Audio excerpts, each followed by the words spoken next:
Las cosas no son siempre lo que parecen. La memoria deforma los recuerdos y a veces también miente. Estas palabras pertenecen a la recientísima novela de Ramón García Mateos, Cuando el mundo se llamaba Cerralbo. La memoria, como facultad del ser humano, es tramposa y no conviene ni resulta aconsejable fiar de ella, al menos cuando se persigue la máxima fidelidad y fiabilidad respecto del pasado. No sé si estarán de acuerdo conmigo, pero tengo la impresión de que se ha despertado o desatado una especie de calentura o fiebre social por la memoria del ser humano y de las cosas, la memoria de los comportamientos y de las liturgias, la memoria de los sentidos, la memoria histórica también, y no solo como invención política, sino desde su convención como ciencia del pasado. Pero ya estamos acostumbrados a ver cómo incluso los historiadores arriman a veces el ascua del pasado a la sardina de las frecuentemente turbias aguas ideológicas, contaminando la mirada retrospectiva. Y es que hoy casi todo, desgraciadamente, es política en todos los órdenes de la sociedad. Y me temo que también la ciencia y el conocimiento sufren esa politización y no logran ser inmunes a esta pandemia que todo lo corrompe y lo asola. Pero volviendo a las palabras de García Mateos, claro que la memoria es mentirosa y nos cuenta aquello que voluntaria o involuntariamente hemos fijado en ella, llegando a desvirtuarse más aún con el paso del tiempo. Esto afecta indefectiblemente a su fiabilidad.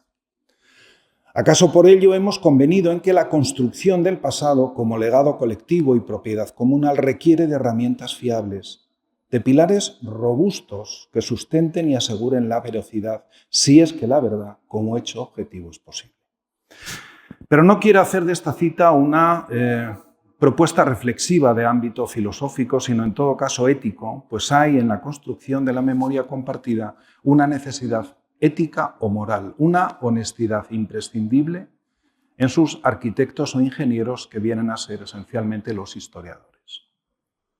En todo caso, más allá de su utilización espuria y tramposa, son los documentos tutelados en archivos como el de esta catedral los referentes indiscutibles, las fuentes esenciales para la construcción de la historia, y cuando me refiero a la historia estoy queriendo decir el pasado que a todos nos afecta y que discurre a través de la superposición de sustratos sobre los cuales se sostiene la contemporaneidad, el tiempo actual.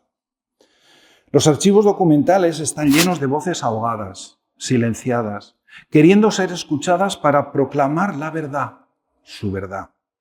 Y son los investigadores quienes tienen en sus manos y habilidades paleográficas y a través de su rigor y su honestidad la posibilidad de proporcionarnos una lectura fidedigna para interpretaciones posteriores. Confío en que sabrán disculparme este exordio, pues sospecho que no se me ha invitado a venir aquí para hablar de archivística en general, ni de los archivos documentales en su sentido más clásico, que es el de lugares como este, donde se tutelan libros de cuentas, legajos y documentos escritos varios del pasado. Realmente creo que hoy el concepto de archivo es mucho más abierto y las últimas décadas han propiciado una consideración más versátil del concepto de documento en su acepción patrimonial, asignándolo a otros formatos y soportes, y entre los más recientes el formato o soporte digital que da cobertura a todo tipo y condición documental, fotografías, películas, vídeos, audios. Hoy el patrimonio documental conjuga una vasta panoplia de bienes comunales, susceptibles de ser protegidos y conservados para que las generaciones venideras tengan la oportunidad de conocer el itinerario de su historia y su cultura. Y en ese amplio perímetro patrimonial se inserta el patrimonio cultural inmaterial o intangible, que acoge el legado de la tradición oral en sus manifestaciones materiales e inmateriales. En este sentido, los museos etnográficos son un importante coadyuvante para la conservación y también la didáctica y la pedagogía de la herencia de la tradición. Me refiero, claro, a los proyectos museísticos solventes y rigurosos planteados con profesionalidad. En nuestra región contamos con uno de ellos, el Museo Etnográfico de Castilla y León, con sede en Zamora, que por encima de consideraciones puntuales que podrían hacerse, ha sido y sigue siendo un proyecto museístico de referencia a nivel estatal. Depende de la Junta de Castilla y León, que tiene delegadas las competencias en materia de patrimonio por parte del Gobierno central. Quedarían fuera de esta consideración, por consiguiente, todos aquellos museos etnográficos que, aun partiendo del voluntarismo, poco o nada aportan, convirtiéndose poco más que en meros almacenes de aperos de labranza y múltiples pertrechos de la vida campesina desarraigados ya. Hay otros proyectos institucionales que han contribuido en alguna medida también, si no prioritariamente a la conservación de ese patrimonio, sí en cambio a su estudio, divulgación y a una importante sensibilización social, como es el caso en nuestra provincia del Instituto de las Identidades de la Diputación y sus antecesores, el Centro de Cultura Tradicional, la Escuela de Folclore Salmantino y la Escuela de Tamborileros en el principio y germen de todos ellos. O en Zamora, el Consorcio para el Fomento Musical, o en Segovia, el Instituto de la Cultura Tradicional Segoviana.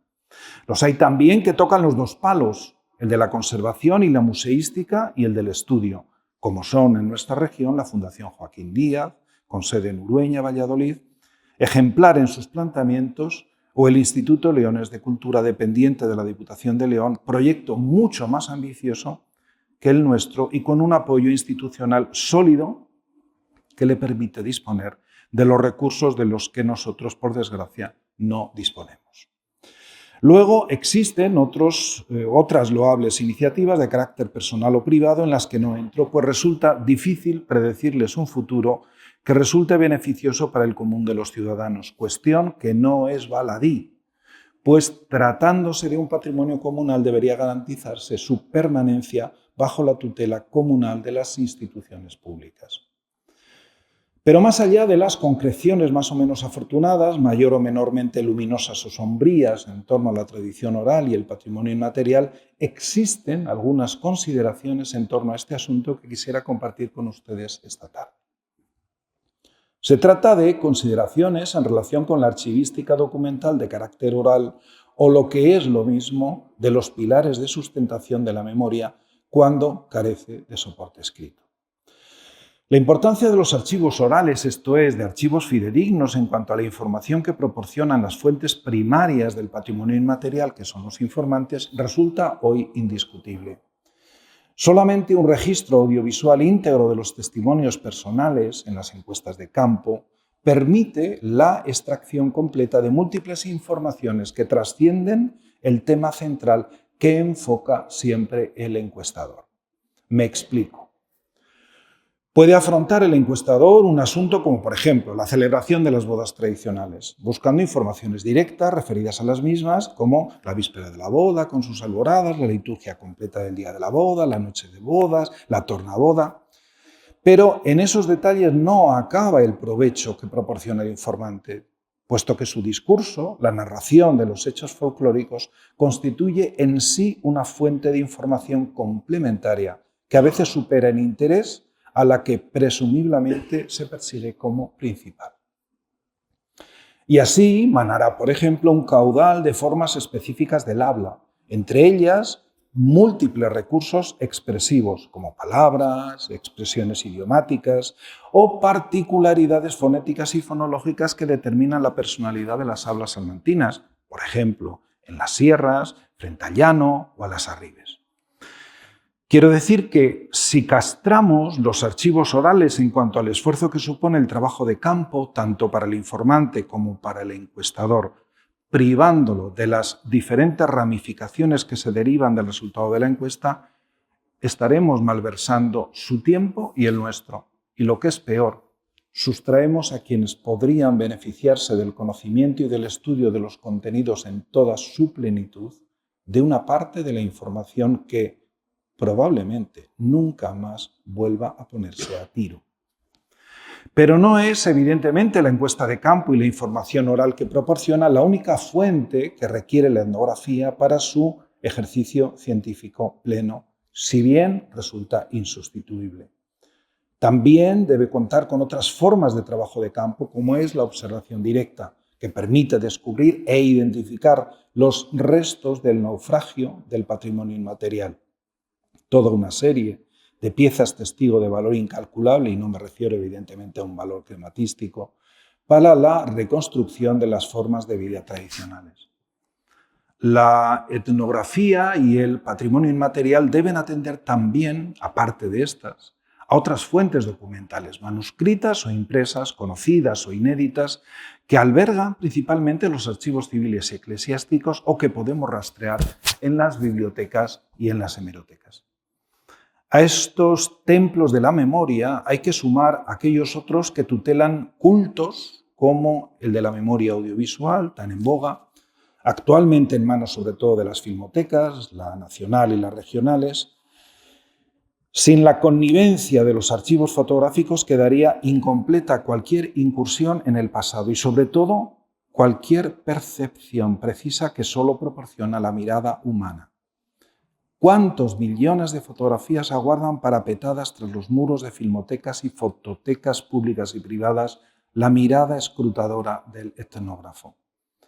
Os invito desde la experiencia personal a ser nuevos caballos de Troya, figurados, claro, para adentraros en las tripas de tantas colecciones de fotos archivadas a la espera de los descubridores y descifradores de sus contenidos.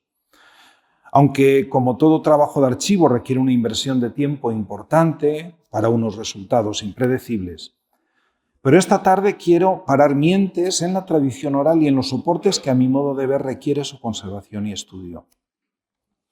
Desde los inicios del sonido grabado en 1877 con el fonógrafo de Edison, aunque sabemos que hay antecedentes que se remontan a mediados del siglo XIX, el registro sonoro ha demostrado ser una herramienta de primera importancia. Algo parecido ocurriría con el cine. Ambos han contribuido a proporcionarle una dimensión esencial a la etnografía. Las primeras grabaciones que tenemos documentadas sobre nuestro folclore son los documentos sonoros que registró el etnomusicólogo Kurt Schindler en España en la segunda década del siglo XX. Si bien, algunos años antes, en 1904, quizá como anécdota, se habían realizado en Ciudad de México las primeras grabaciones de flamenco a un cantador que no conocía a nadie, se llamaba José María Palma. Bueno, Schindler realizó un trabajo impecable, parte del cual puede consultarse transcrito en la obra Música y Poesía Popular de España y Portugal.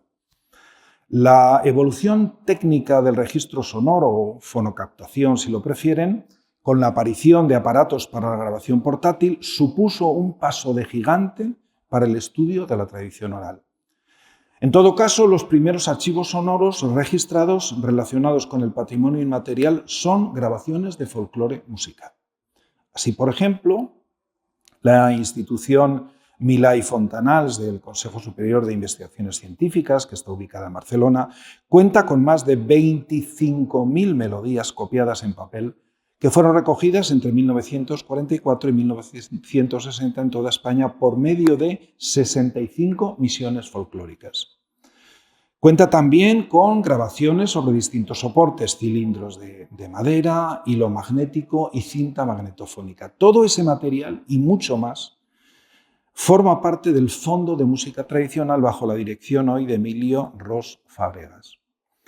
Otros proyectos emprendidos por gentes de aquí y de fuera fueron llevados a cabo en esa misma época, entre ellos, por ejemplo, las grabaciones que realizaron Alain Lomax y Janet Belen en torno al año 52 en Asturias, Aragón y Valencia, País Vasco, Navarra, Galicia y Baleares. Pero uno de los proyectos más ambiciosos, desarrollado también a mediados del 20, fue el emprendido por el etnomusicólogo Manuel García Matos, al amparo de la discográfica Hispavox. Este es el interesante relato de García Matos sobre aquella experiencia. Dice, en 15 meses más o menos, y a través de los veranos y otoños de los años 1956, 57, 58 y 59, visitamos todas las regiones españolas, incluidas naturalmente las insulares de Baleares y Canarias. Dada la índole y finalidad de la obra, verificar, con miras a dirigirse tanto al interés del gran público cuanto al del estudioso, juzgamos de capital importancia no solo el ir a conseguir una suficiente colección de temas, pero también el lograr que los ejecutantes fuesen de excepción, es decir, que a más de ser seguros en el conocimiento de la música y las canciones y de interpretarlas con el estilo y arte de la buena y propia tradición, estuviesen dotados de natural voz clara, robusta y ágil. Asimismo, de lógica era el procurar que aquellas se ejecutasen bajo la manera usual por lo que atañe al número de ejecutantes y con la adjunción de los instrumentos característicos cuando el acompañamiento instrumental se acostumbraba o era de rigor. Concluimos la obra con una colecta que ofrece plétora de documentación. Consumiéronse 155.000 metros de banda magnética, en los que se registran 648 temas cancionísticos e instrumentales procedentes de 115 pueblos y aldeas, interpretados por 552 nativos de ambos sexos. Supone dicho documental 17 horas de grabación útil, que en su traslación al microsurco rinden 22 grandes discos de 30 centímetros. Estos discos de 30 centímetros a los que se refiere García Matos son los discos de vinilo que todos hemos conocido antes de la era digital, como long play, LP o discos de larga duración. La primera entrega de su antología El folclore musical de España vería la luz en el año 59 en una caja que incluía 4 discos y un folleto descriptivo con los textos de las canciones firmado por Manuel García Matos. La segunda apareció en el 70 con otros 4 discos más y finalmente la definitiva magna antología sería publicada en 1977 en una caja con 17 discos y un libro de 90 páginas. El proyecto de García Matos contó con los auspicios de la UNESCO, la Organización de las Naciones Unidas para la Cultura, las Ciencias y la Educación, que desde siempre ha reconocido la importancia del patrimonio oral y mayormente a partir del año 2003. Con la Convención para la Salvaguardia del Patrimonio Cultural Inmaterial, adoptada por la Conferencia General de la UNESCO en su 32ª reunión, celebrada en octubre de ese año 2003, y que entraría en vigor en abril de 2006, se abrió una nueva fase para la protección y puesta en valor de este patrimonio. Hago un inciso en este punto, porque si bien el patrimonio cultural inmaterial ha merecido el respeto y la consideración internacional, aquí, en España y en Salamanca, en cambio, ha recibido otras consideraciones nada favorables a veces, de las que puedo dar testimonio en primera persona. En el verano de 1979, recién licenciado en Filología Hispánica por esta Universidad de Salamanca, hablé con Luis Cortés Vázquez, catedrático de francés y uno de los patriarcas de la etnografía salmantina y zamorana. En su despacho de la Hospedería de Anaya fui a pedirle que dirigiera mi tesis doctoral de asunto etnográfico, por supuesto, y me respondió más o menos con estas palabras. Mire, Blanco, si en algo estima mi opinión al respecto y si busca el prestigio y el reconocimiento de la comunidad universitaria, olvídese de emprender una tesis de tema etnográfico. Pocos temas merecen tan poca consideración universitaria como la etnografía. Cortés había investigado y publicado bastantes estudios con el rigor que le caracterizaba, abriendo caminos de inmersión en el patrimonio cultural inmaterial impagables. A cambio, la universidad le había obsequiado menospreciándole con expresiones del tipo «Estos son cosas de Cortés», que corría de boca en boca por la universidad. Bueno, años después, y desde mi experiencia en la gestión cultural, tuve ocasión de sufrir en mis propias carnes ese mismo desprecio. En 2003, recién nombrado director de la Fundación Salamanca Ciudad de Cultura, un cargo que, por cierto, no busqué y hasta rechacé en un primer momento, y aun cuando no había tenido tiempo siquiera de mostrar y demostrar mis capacidades o incapacidades para la gestión de la cultura, se alzaron voces discordantes que han quedado fijadas en las hemerotecas y que clamaban al cielo por dejar en mis manos, las de una persona contaminada por la cultura tradicional y el patrimonio inmaterial, la cultura de una ciudad supuestamente culta por antonomasia, negándome cualquier posibilidad de contemplar la cultura sin orejeras y con amplitud de miras. Blanco equivale a tradición y, por tanto, retaguardias. Se nos va a vender como cultura la antítesis de la cultura. Esto entrecomillado todo. Venía hablando, dejando en el aire si la Salamanca del 2004 y sucesivos años será la de la zambomba y la pandereta. Otra forma de ver la cultura, un estéril regreso al pasado. Una ciudad culturalmente moderna acaba de pasar a manos de una persona sin formación ni intereses artísticos. Podría traer otras citas, pero como botón de muestra bastan. De estas afirmaciones se deduce claramente que para algunas gentes de la cultura salmantina, porque todo eso lo firmaban no periodistas, sino gente de la cultura,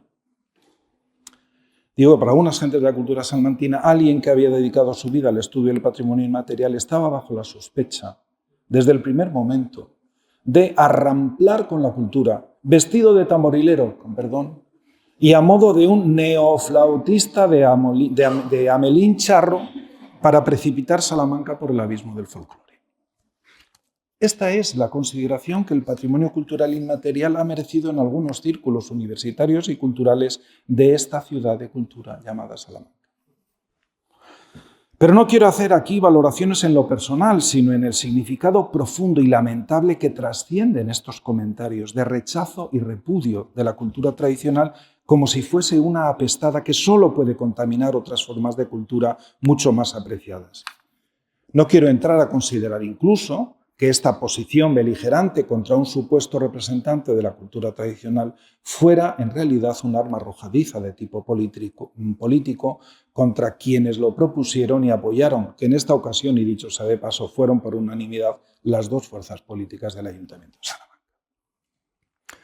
Este último apuntamiento que acabo de hacer puede venir muy al hilo en la medida en que el patrimonio inmaterial como marchamo de la identidad ha sido indudablemente manipulado e instrumentalizado en numerosas ocasiones con fines ideológicos y políticos. Hace ya algunos años publiqué un artículo en El Mundo de Castilla y León con el título «Las identidades no muerden», aunque bien sé que la autocita no debe hacerse y actualmente está además particularmente desprestigiada y hasta estigmatizada por estos lares, me van a permitir que traiga algo de lo dicho allí. Decía en aquel artículo, el hecho diferencial parece asustar a los políticos de esta tierra, salvo cuando se quiere hacer del mismo el estandarte de un nacionalismo impracticable. Por contra, las identidades históricas, etnográficas, lingüísticas, geográficas, solo pueden ser interpretadas en la aldea global como un regalo, un premio para disfrutar y compartir, para reivindicar la naturaleza propia, cabe, no contra la extraña. Las identidades no son un arma arrojadiza, ni pueden ser una herramienta peligrosa. Son, en todo caso, argumento para el legítimo orgullo del grupo que aprecia lo propio, pero también lo ajeno, y sabe enriquecerse con ambos. Debo decir que esta consideración del legado oral con tintes ideológicos y hasta políticos viene de lejos y aún seguirá proyectándose más adelante en relación con la identidad.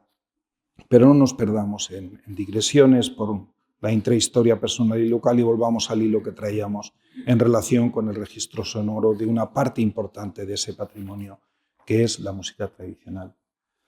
Aquellas primeras entregas de grabaciones sonoras del folclore musical español hay que sumarle muchas otras posteriores en toda España que permiten contar hoy con un importante corpus documental en audio que custodia principalmente el CSIC, pero también otras instituciones más cercanas, como es el caso de la ya mencionada Fundación Joaquín Díaz en Urueña, que ha venido desarrollando una apreciable labor no solo de acopio de materiales, sino también de digitalización y un esfuerzo añadido para la accesibilidad de sus fondos en línea. No debemos menospreciar por el hecho de ser archivos orales registrados en emisoras de radio los que atesora, por ejemplo, Radio Nacional de España. Iniciadas por Arcadio Larrea Palacín y continuadas por Gonzalo Pérez Trascasas, las músicas de tradición oral, programa de la radio pública durante décadas, ha dejado una huella importante y también accesible a través de RTVE Play. Y ya que hablo de los medios de comunicación estatales, no puedo soslayar el extraordinario papel representado por Manuel Garrido Palacios. Entre las grabaciones de folclore musical que realizó para volcarlas en la colección de discos La Voz Antigua de la discográfica Guimbarda, se incluye una, por cierto, dedicada a Miranda del Castañar, con temas interpretados por Tía Petra y Víctor Pavón. Garrido Palacios, sin embargo, pasará a los anales de la etnografía española, sobre todo por su impagable labor como director del programa Raíces, emitido por Televisión Española entre 1972 y 1983, con un total de 199 capítulos, entre los cuales hay que incluir varios memorables dedicados a la provincia de Salamanca. Uno de ellos, Adivina Adivinanza, rodado en la alberca, mereció lo que en aquella época venía a ser el Emmy de la televisión, lo cual era una cosa bastante gorda. Hoy esos 2 centenares de documentales se revelan como auténticas piezas testigo audiovisuales de valor incalculable que deberían ser herramienta de uso didáctico obligatorio en la escuela. Garrido Palacios filmaría también años después otras series como Todos los juegos, La Duna móvil o El bosque sagrado, con el patrimonio inmaterial siempre como asunto recurrente. Y también es justo y necesario reconocer a otro realizador de documentales etnográficos, este aventurero desde la iniciativa privada como es Eugenio Manesma Moliner. Lleva a sus espaldas una mochila admirable de 50 años como productor y realizador de documentales etnográficos y ha creado su propio canal de YouTube donde tiene colgados más de 700 vídeos sobre artesanos, oficios en vías de extinción o ya extinguidos, leyendas, gastronomía, fiestas y otros temas tradicionales. Otro archivo oral, otro manantial para beber de la memoria colectiva tradicional que debería ser de consulta obligada en las facultades de antropología y, por supuesto, en todas las asignaturas que tengan que ver con la etnografía. En Salamanca esta tarea de registro sonoro fue realizada por Ángel Carril en la década de los años 80 principalmente. Una parte de su labor fue volcada en su antología de la música tradicional salmantina, probablemente su mejor aportación al folclore de Salamanca, editada por el Centro de Cultura Tradicional en 1986. En esa misma línea antológica y específicamente en materia de romancero no podemos olvidar la aportación portentosa de José Manuel Fraile Gil en sus 2 antologías del romancero panhispánico. Las grabaciones sonoras aseguran, sin duda, una fidelidad absoluta a la fuente, al informante, ofreciendo al etnomusicólogo la posibilidad de conocer directamente la música tradicional con absoluta autenticidad y en toda su complejidad, sin intermediarios transcriptores. De esta manera se soslayan transcripciones inexactas, siempre al albur de folcloristas con mayor o menor formación musical y también con mayor o menor destreza en estas lides que a veces no alcanzan a reflejar con total precisión en una partitura los más mínimos detalles del folclore musical. Por otra parte, se evitan también censuras corporativistas y transcripciones sesgadas que atañen principalmente a los textos, ya que a menudo fueron clérigos y gentes de, digámoslo así, cierto activismo moral, quienes realizaron algunos de los más significativos cancioneros populares, como ocurrió en Salamanca con Damaso Ledesma y Aníbal Sánchez Fraile. Traigo aquí lo que al respecto se dice en el artículo Unas notas sobre el folclore obsceno de Juan Pastore Alonso y Carlos Ortiz. Dicen, hace algún tiempo el estudioso del folclore tenía ante sí un problema, entre otros muchos, de difícil solución. Gran parte del material recogido en su trabajo de campo no podía, por su obscenidad, ser publicado. Y ante tal dificultad, al folclorista solo le quedaban 2 opciones. Renunciar a su publicación, que era lo más fácil, o atreverse a publicarlo con todo tipo de supresiones, confiando en que el lector conociese o adivinase el texto suprimido. Esta segunda opción, que llenó de medias palabras y puntos suspensivos tantos libros, llevó a que se publicaran textos en tales condiciones que hoy para nosotros resultan casi ininteligibles. Es el caso, por ejemplo, del romance La pulida hortelana, recogido en Arroyo de la Luz, en Cáceres, por Bonifacio Gil García y publicado en 1944 en una revista extremeña, la revista Estudios Extremeños en concreto. En 1986 encontramos un ejemplar de esta revista en la Biblioteca Municipal de Castuera, Badajoz, y pudimos observar cómo en dicho romance fue intercalando el autor en varias ocasiones puntos suspensivos para sustituir ciertas palabras, llegando incluso a eliminar 2 versos completos con una nota a pie de página. No consignamos el texto por considerarlo indecoroso. Los archivos orales resultan, en este sentido, antídotos contra el veneno de la censura, sea propia o ajena. En todo caso, no hay que demonizar el asunto y estas cuestiones puntuales no invalidan en modo alguno la impagable labor de los folcloristas eclesiásticos, pues gracias a ellos contamos con testimonios, siquiera sean parciales en algunos textos, de una tradición oral que se hubiese perdido sin su concurso. Sin embargo, pudiera parecer que hablar de archivos orales y patrimonio inmaterial es hablar exclusivamente de folclore musical, tropezando una vez más en la misma piedra del estereotipo que ha lastrado desde el primer cuarto del siglo XX el folclore en su concepción original. Esa concepción fue la que el escritor anticuario y antropólogo inglés William John Thoms quiso asignarle con aquel neologismo folclore, que fue publicado, como muchos sabrán, por vez primera en una carta remitida a la revista londinense de Athenaeum el 22 de agosto del año 1846. Por cierto, esa es la razón por la cual el 22 de agosto se celebra el Día Mundial del Folclore. Pues bien, esa concepción original de la palabra folclore era muy similar a lo que actualmente entendemos por patrimonio cultural inmaterial. El saber del pueblo es el legado que fue transmitido por las clases iletradas o analfabetas de generación en generación a través de la palabra hablada. Unas clases analfabetas que, por cierto, jamás fueron incultas. Y aquellos que me conocen bien saben de mi activismo en esta batalla conceptual. Pero su cultura, eso es cierto, era diferente, era muy pragmática y apegada al territorio. Vamos a recuperar, pues, el espíritu de William Thoms y quitémosle las orejeras a quienes todavía miran el folclore solamente en su vertiente musical, ignorando y renunciando por ello a una herencia muchísimo más rica. Y a pesar de que esta tarde, para su ventura y la mía, este acto culminará con un concierto de música tradicional precisamente.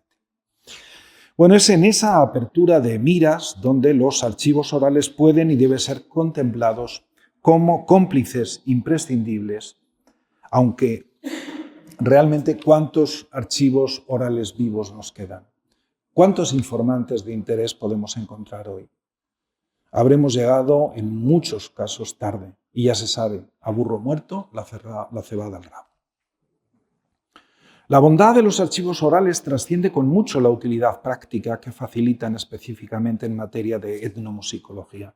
Su uso proporciona un rendimiento, provecho que supera incluso estos otros márgenes monotemáticos que se abordan en una encuesta de campo, puesto que llegan a facilitar, por ejemplo, información sobre otros temas derivados que surgen siempre cuando está desarrollando el tema principal y que cuando nos limitamos a su transcripción tendemos a olvidar.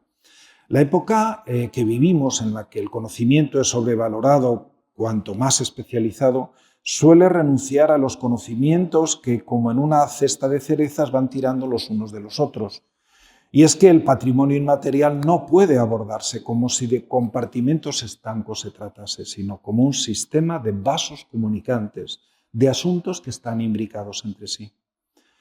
Por esa razón, el pueblo, y en particular el campesinado, ha gozado de un pensamiento y un concepto casi renacentista de la vida, en la medida en que, como las gentes del Renacimiento, han mirado a sus clásicos, que para los campesinos son sus antepasados, con el mismo entusiasmo que aquellos miraban a la antigüedad desde una perspectiva panorámica del arte y el conocimiento en su sentido más amplio, eso sí, con un enfoque mucho más práctico. Pero, ¿en qué medida los archivos orales pueden añadir información complementaria a la principal que se persigue en el trabajo de campo? Aquí vuelvo a hablar desde la experiencia personal, desde el puro empirismo. Comencé mis primeras incursiones en el patrimonio inmaterial de una manera intencionada a mediados de los años 70, recién iniciado mi itinerario universitario en la Facultad de Filología. Mi natural tendencia vocacional a escribir me llevaba por dos rutas bien definidas, la de la ficción, a través del relato breve, y la de la escritura etnográfica. Ambas encontraron curiosamente alojamiento en el diario El Adelanto, gracias a la comprensión, para mí hoy incomprensible, del entonces director Enrique de Sena. Para elaborar los artículos del Adelanto, que solían ser de una página completa en aquel formato sábana que se gastaba entonces, tenía que enviar 6 o 7 folios, es decir, DIN A4, escritos a máquina, a un espacio, es decir, con una interlínea mínima, Y para recabar la información utilizaba una grabadora de casete, en la que registraba solamente los cantos de mis informantes. Para los datos complementarios que me facilitaban, tomaba algunas notas en un cuaderno. Cuando se cantaba, quién lo hacía, con qué fin, descripción del contexto, pero quedaban otros muchos detalles de aquellas conversaciones fuera de cualquier registro posible.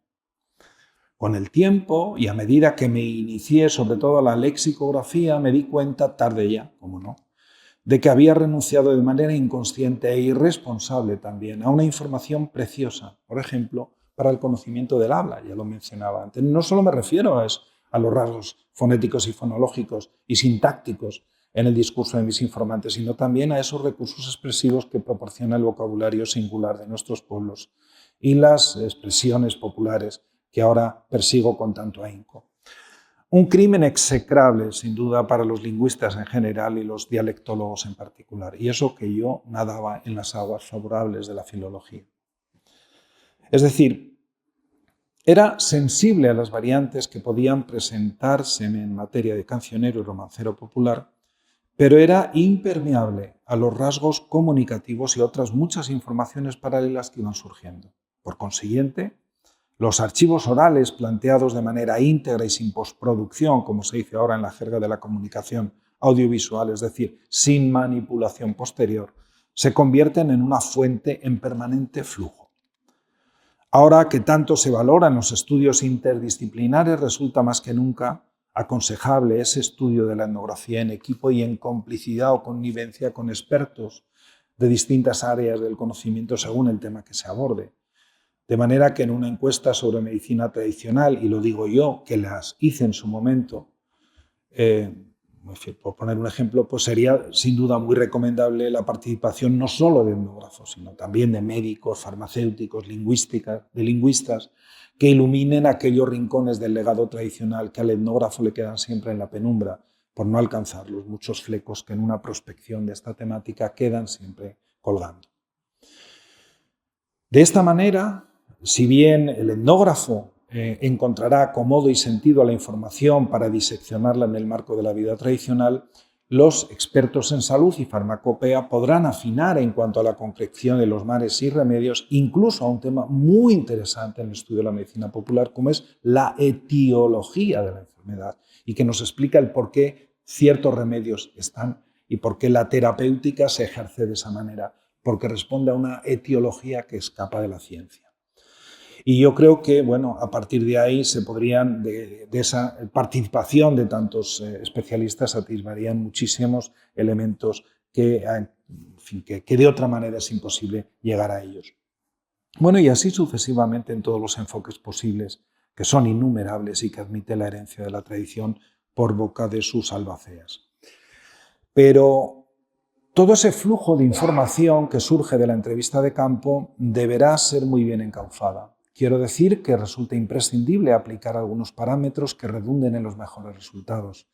Así, por ejemplo, el uso de una encuesta elaborada a propósito, ad hoc, es decir, enfocada hacia el propósito de la información principal que se persigue.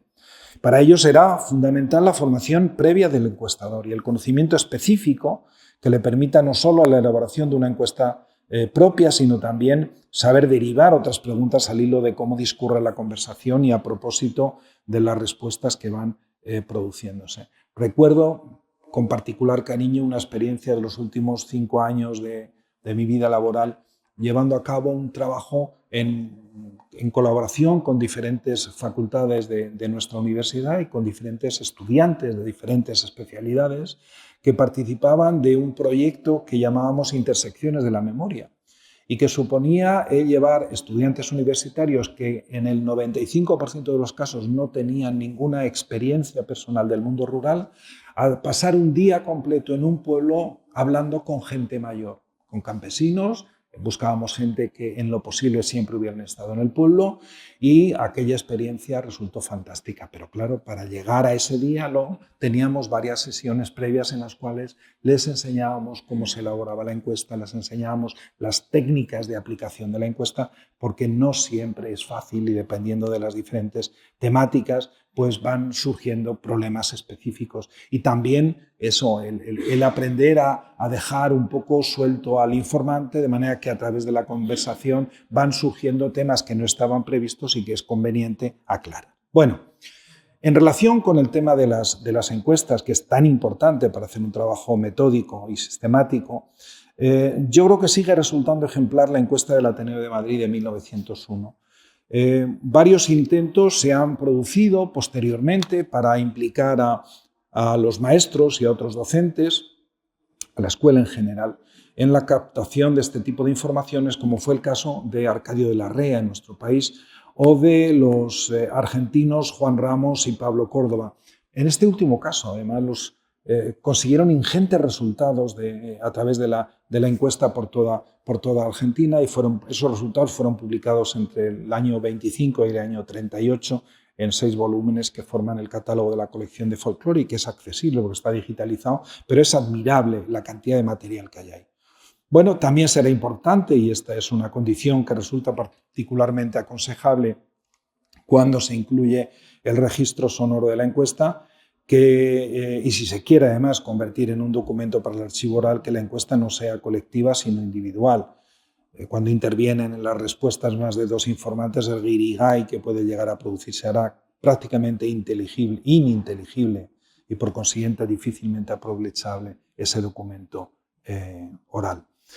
Bueno, finalmente las encuestas en equipo garantizan unos resultados mancomunados, pues compensan y corrigen los lapsus individuales y evitan incorrecciones y, lo que es peor, actitudes deshonestas. Cuando hablo de encuestas en equipo me refiero a que son varios encuestadores los que ponen en marcha la encuesta y la aplican, no tanto que sea un grupo de gente la que nos habla, porque si no, ya decía que es muy complicado de poderlo entender si lo grabamos. Me refiero a actitudes deshonestas porque no puedo obviar casos flagrantes de supuestos etnógrafos, algunos incluso de postín, que se han inventado informaciones y datos etnográficos y han sido desenmascarados cuando detrás han venido otros etnógrafos a corroborar y ampliar el dato en el lugar y con la persona indicados y se encuentra con que son falsos. Estamos ante la etnoficción, como conducta siempre reprobable, pero no fácil de erradicar cuando se carece del documento oral para contrastar. La honestidad ha de ser uno de los primeros mandamientos del investigador, y eso ocurre en la etnografía y en cualquier otra área del conocimiento. El problema de la investigación del patrimonio inmaterial es que a menudo resulta muy difícil comprobar cada información que se facilita y, en algunos casos, imposible por haber desaparecido la fuente de información.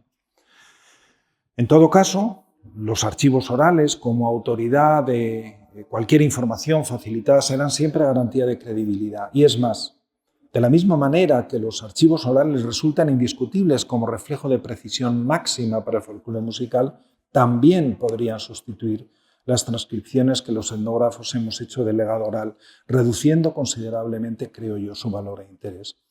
Esto de literaturizar la tradición oral ha sido contestado en múltiples ocasiones.